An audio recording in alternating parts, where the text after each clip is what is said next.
Hi, star friends. Welcome back to another episode of the AstroEnergy Astrology podcast with me, your astrologer in Orlando, Florida, Shelley Overton.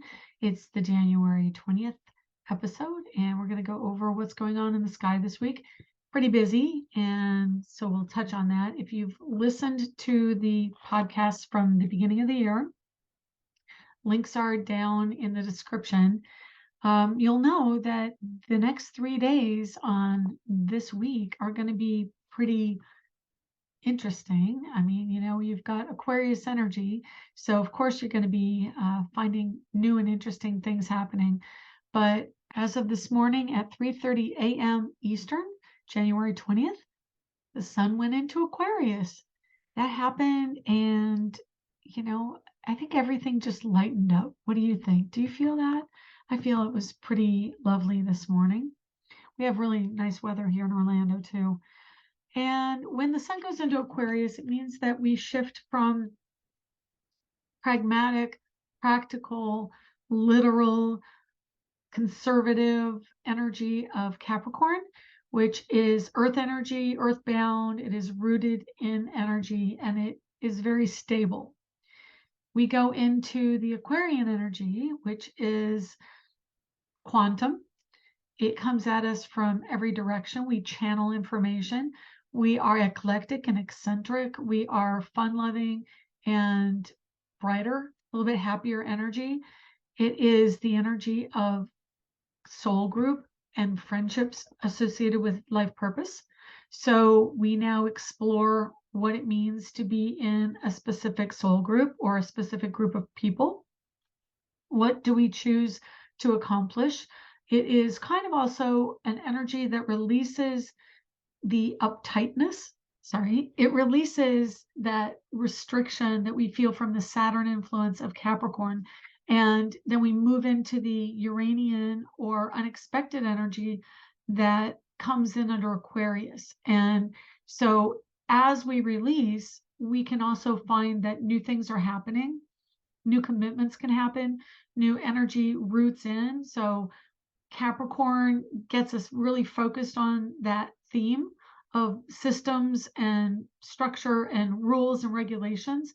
And when the energy releases, it's like now we can gain the benefit from having had that structure.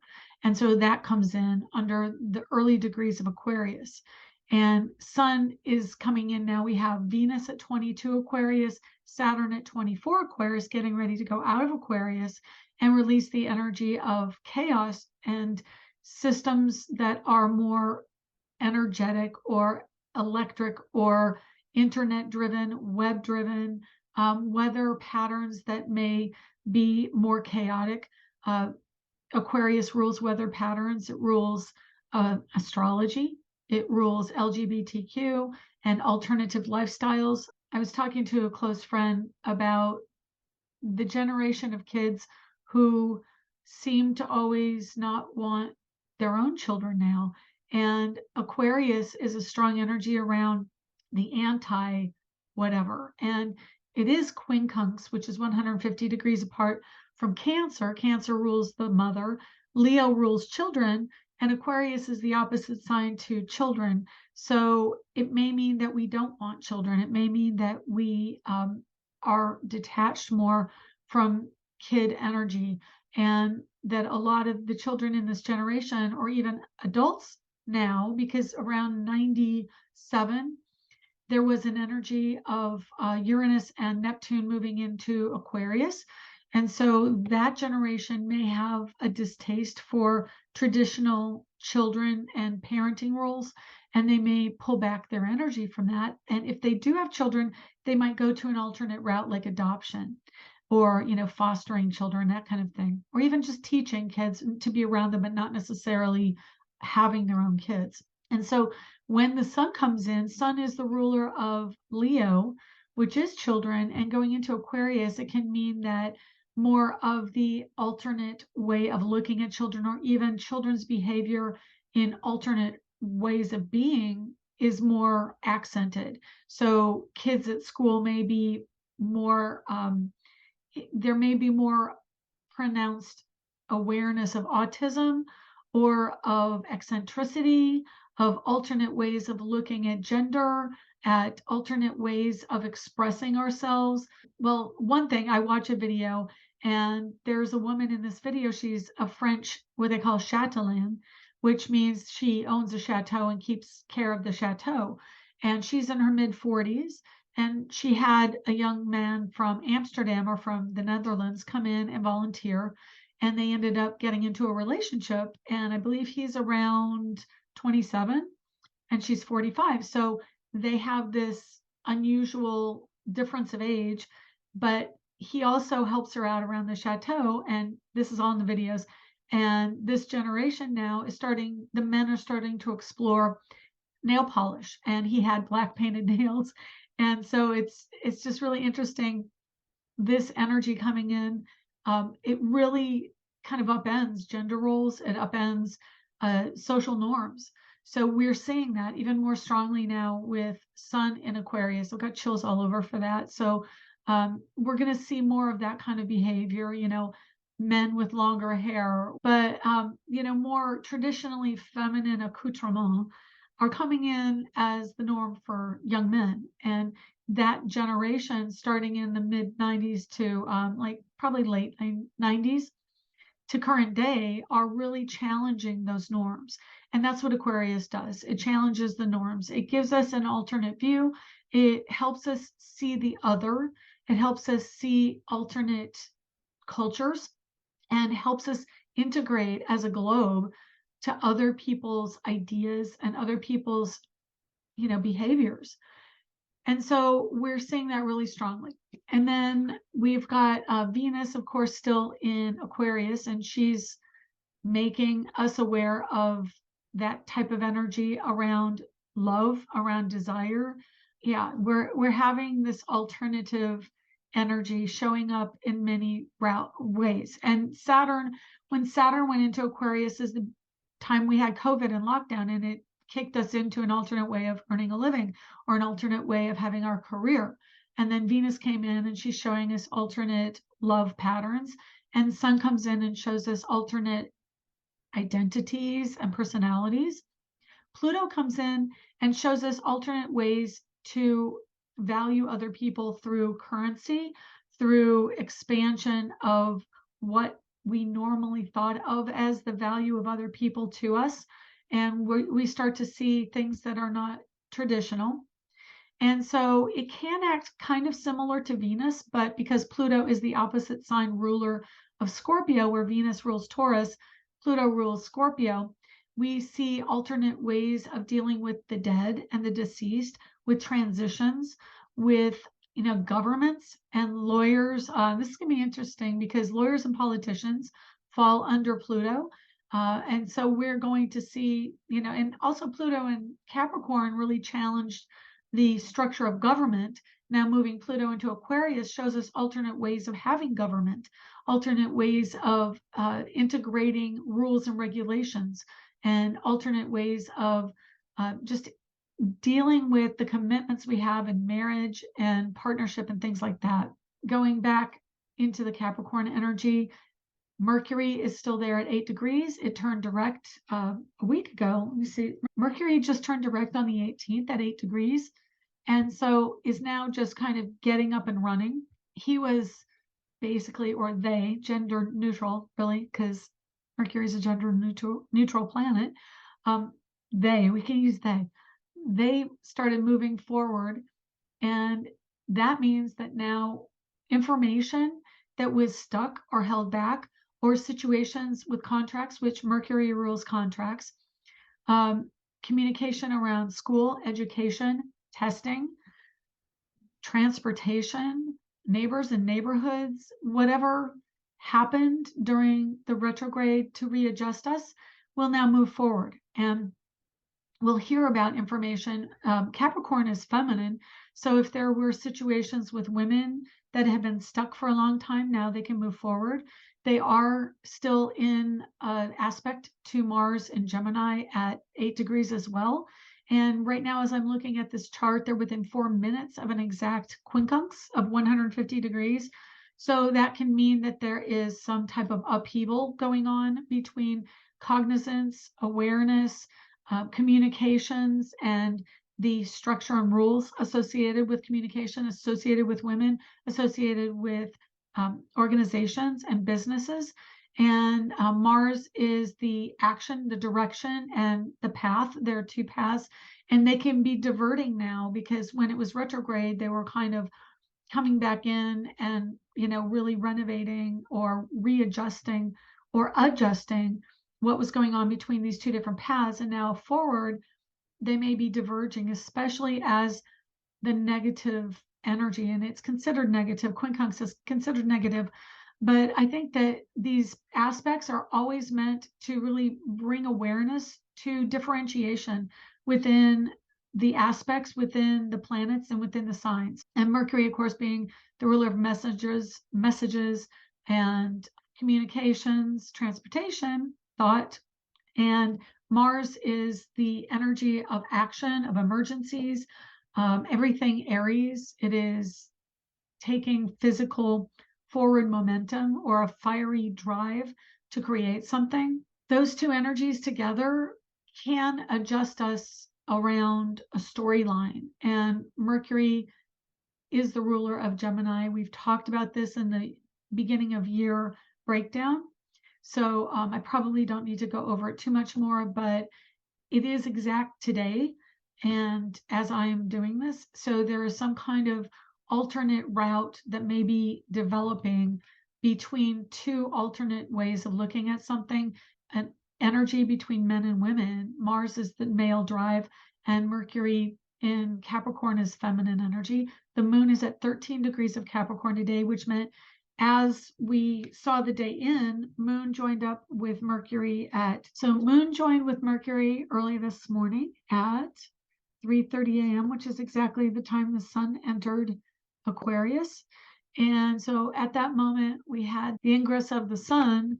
At this very same moment, Moon and Mercury were joining up. What does that mean? Well, the sun went into Aquarius and left Moon and Mercury behind.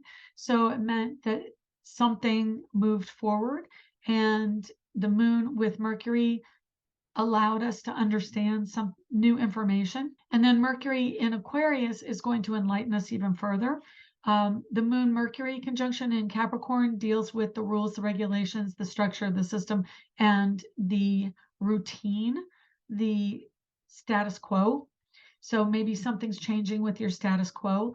And then the sun is just kind of punctuating that energy and bringing it into the ego. The ego has moved on. The sun was just in conjunction, not in conjunction with Pluto. And as it moved into Aquarius, it's moving away from that conjunction, even though it will still be there for another 7 degrees, 6 degrees. That means about 6 days. It is initiating a new energy of community, of friendship, of cooperation, and ways of earning money through career and entrepreneurship. We have Neptune still at 23 degrees, and so he's just kind of settling in. I think he went direct in December, and so, really just settling into those end degrees as well. Jupiter is at 4 degrees of Aries, and he is within 8 degrees of Chiron, which means he's moving into his conjunction to Chiron, which will happen in February. And Jupiter Chiron can be expansive of the energy, but it's going to show us where the wounding, the male ego wounding is as it gets closer and closer. So I do foresee more male aggression or masculine drive in women, more assertiveness, more typically masculine threatening energy or assertiveness or ambitiousness. And Chiron, so I'm really interested to see how this is going to play out personally, because Jupiter is expansive. It will enhance where he goes. So when he gets on Chiron, he's going to really enhance the wound. You're going to have to look at the wound, but it's also transformative and transitional. So he can transmute the wound through the expression and exploration of the wound. So I just want you to be aware, wherever that degree falls in your chart, you may be going through these very strong energies, masculine themes in your life, wherever it falls in your chart. I have a client and a friend who's got Saturn at 13 degrees of Aries. The big energy coming in is transformation of career, transformation of masculine drive and ambition, and an enhancement of that career, and a real focus on where the wounding was, because that Chiron is right on that Saturn. So it's really helping us focus Jupiter on Chiron to really focus on where our wounded masculine is and how we can help transform that like a butterfly transforms. So it can feel really uncomfortable because it's coming in to increase something, but it increases it to transform. So keep that in mind. And then we currently have the node of the moon, the north node of the moon at 9 degrees Taurus retrograde, joined with Uranus at 14 Taurus retrograde as well. Both are retrograde. North node and south node go through the zodiac retrograde. They only go forward like a single day before they turn retrograde again. So there's a continual retrograde motion of those energies, and they are energies. They are crossing points of the moon's orbit around the Earth across the equator. And so on one side is the north, on the other side is the south, and currently they're at Taurus and Scorpio areas. And that highlights value. Taurus rules love and money. So the value of our love, the value of our money, the value of ourselves in relationship, or do we love ourselves? And how does that play out in circumstances that we may not be comfortable with because we're unfamiliar with them? And then the South Node is about the energy we bring in from past lives, which I find really interesting because Scorpio is the South Node now, and it represents death and rebirth. So it is the cycle of reincarnation and bringing in information from other lives that is karmic and may have been hidden, may have been emotional, deeply emotional, is a deep emotional bond with somebody.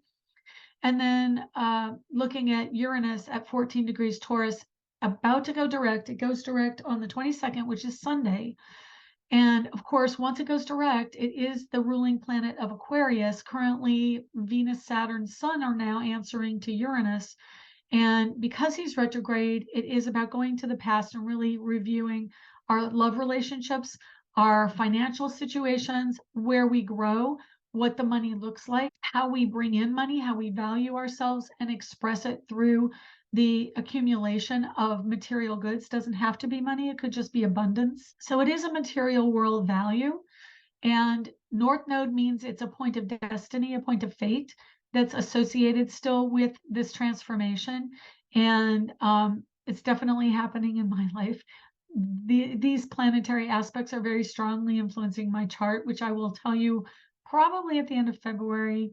In a few weeks, we'll do a podcast and I'll explain a lot of my personal transformations going on with this energy over the course of the next few weeks. But it's a lot. And then Mars, we've talked about. So we've talked about all those planets. Coming in Saturday, we have the new moon in Aquarius, because as you can see, moon is at 13 as I record this, but is heading towards Aquarius. And so it does enter Aquarius at 1:29 p.m. on Saturday, the 21st. There is a sextile between the moon and Neptune on that day, which is a good forward momentum for commitment, for culminating some storyline. Moon joins up with Pluto as it exits just before it enters Aquarius and hits a new moon. And so as it gets to Pluto, there is a major transformation of energy going on. And I would say Plutonic. The moon is the indicator of an event, and Pluto is significant around Earth energy. So this could be something that deals with oil, that deals with government structures. It deals with systems and businesses. Currently, we're kind of going through this huge transformation, at least in Orlando, of businesses closing, local businesses that we frequent. This year, we've lost Barnes and Noble. We've lost a restaurant called 2J's. We are losing a dress shop on our end of town called Francesca's. That's closing at the mall because they're upping the rent. We're losing another business I read this morning that is kind of a novelty restaurant that sells popsicles and coffee drinks and things in downtown Orlando. And so again, rent is going up. So the structure of these businesses is changing, and Capricorn rules larger structures. It rules kind of the man and bricks and mortar.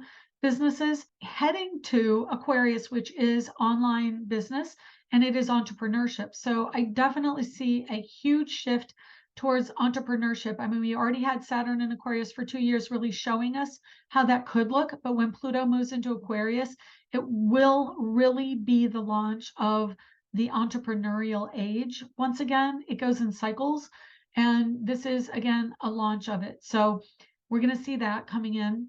And on the new moon, because the moon just joined with Pluto, it wrapped up an old story around bricks and mortar, which can also mean that many more businesses are changing form and shifting and closing as we go moon joining up new moon this year, because Pluto moves into Aquarius within 2 months.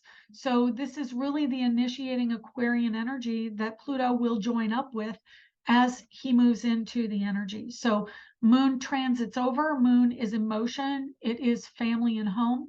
So there could be a strong shift around family and home as the moon does shift over Capricorn, Pluto, and then joins up with the sun, which is the ego, and kind of brightens the energy. It's a bright light. It wants to create clarity and organization. Things get more clarified and we can get rid of what doesn't serve us. And then on Sunday, the 22nd, Uranus goes direct at 5:59 p.m. Eastern, 2:59 p.m. Pacific. And so in the afternoon, Uranus will affect not only people strongly influenced, which is Aquarians and Taurus right now, but it will affect all of the planets in Aquarius. So Sun, Venus, Saturn, and then at that time, the moon. And it's pretty strong. Again, the moon and sun are conjunct the day before, which means the moon is still in Aquarius and joining up, let's see, just before Venus joins with Saturn, within half an hour of time on Sunday. And I think on Monday, we're going to see the energy of moon and sun joining up. We have moon joins Saturn on Monday. And that's 4:25 a.m. Eastern. And we have moon join up with Venus on Sunday at 5:19 a.m. And then she enters Pisces and immediately squares, and that's at 12:36 p.m. And then within, the end of the day, moon squares Mars in Gemini, and moon will be in Pisces, which is the deep emotive sensation of denial. And Mars in Gemini is also intellect and awareness. And so having a square is going to be a very big energy of this can't go on the way it has. We have new information, but the moon may be in denial and won't probably really embrace the energy that comes out until the moon goes into Aries come next week. And the moon moves into Aries on Wednesday at 1:48 p.m. Wednesday is going to be a pretty big day about new beginnings. The moon currently in Capricorn is really communicating the old energy to Mercury. And then as it moves into Aries, it starts to talk more with Mars. And the moon in Aries joins up with Jupiter this coming week. And that is also expansion, transformation, and new beginnings. And there is a cooperative energy of sextile 60 degrees apart from Mars as the moon moves in to Aries, like I said, midweek. And I'm going to be traveling at that time. I'm going to Phoenix this coming week.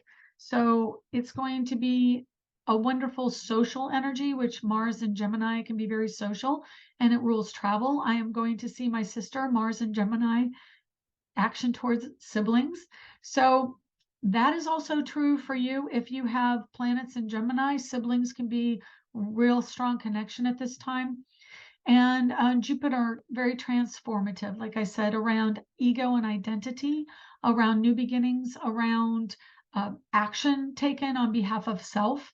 So that is marketing or maybe even building something new. It's all new beginnings. So it loves construction.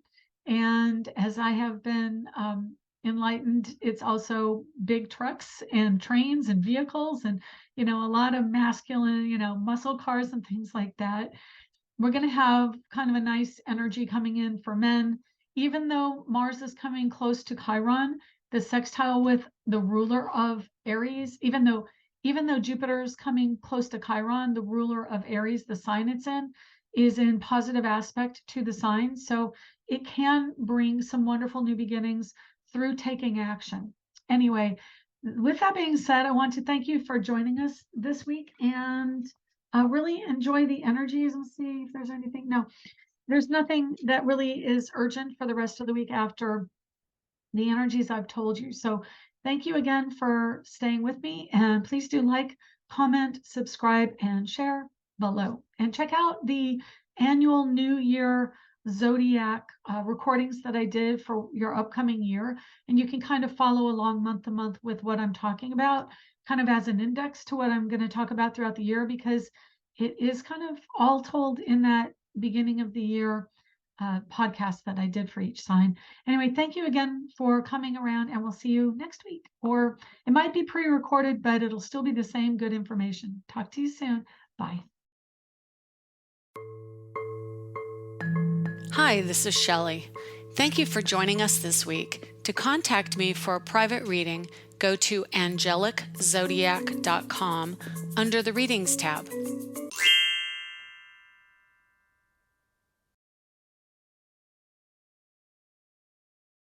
To purchase my ebook, Learn Astrology, you can find it at angeliczodiac.com. Background music was provided by Kevin MacLeod at incompetech.com. Be sure to check back next week and subscribe through iTunes at AstroEnergy Astrology Show.